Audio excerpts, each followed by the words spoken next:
Hi everyone, this is a tutorial all about airbrushing makeup. So I'm going to show you how to mix the makeup, how to apply the makeup, and how to clean the makeup, which is so important. Please watch to the end. And I'm just going to jump right into things. So first you're going to need an air compressor, and then of course you're going to need an airbrush, and I'm going to show you how to use two different types of airbrushes. So now on to the makeup. The white and the purple bottle are the actual liquid makeup. They're by the brand Mayron, and I'll link in the description to where you can buy it. It's the best stuff. Order from them. And then also the other two products are from Mayron. So this product is the mixing liquid, which I'm going to get to that in a second. And then lastly, there's this finishing spray that you just spray when you're done applying the airbrush makeup, and it makes it stay longer. So for cleaning, you're going to need some paper towel or this cleaning station over here. Either one will do. And then you also need some purified water, just like out of a bottle like this. And finally, some rubbing alcohol.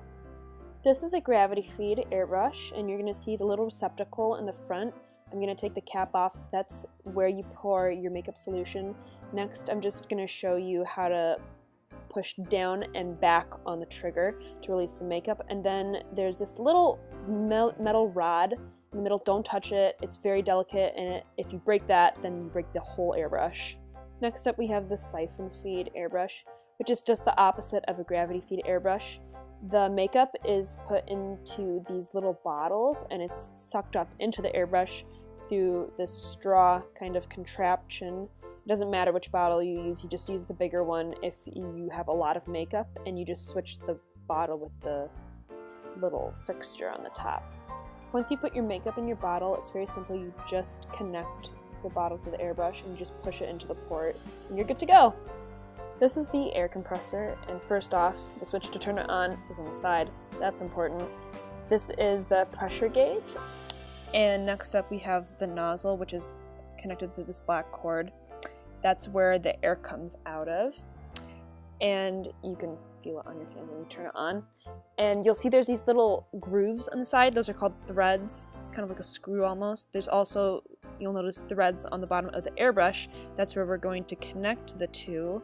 So just super carefully screw them together. You don't want to force it because that can break the airbrush. Once you've connected the nozzle to the airbrush, if you push down on the trigger, as long as the air compressor's on, you'll get air coming out of the airbrush.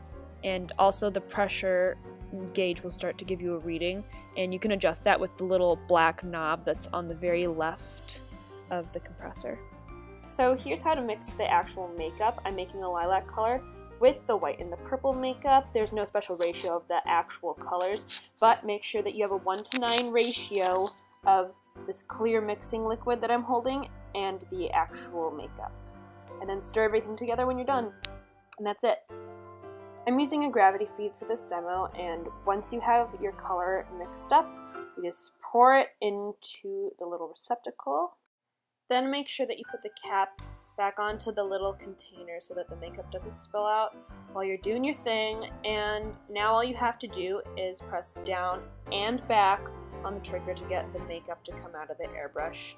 Make sure that you hold it 6 to 12 inches away from the surface, not too close, not too far, and yeah, you're good to go.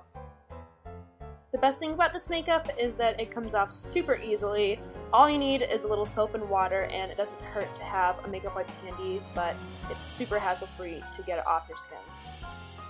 Last but not least, I'm going to show you how to clean the airbrush. When you open up the container, it's full of paint. We want to get rid of that, so start off with some water, and you just want to fill up the receptacle with the water and make sure that the air compressor is still on, and you just want to spray all the contents of the receptacle out onto the paper until you get no trace of paint left on the inside.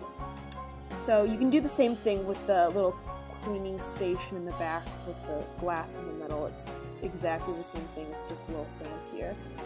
Then after you do that, you want to take your rubbing alcohol and do the exact same thing, except you don't have to fill the receptacle up all the way.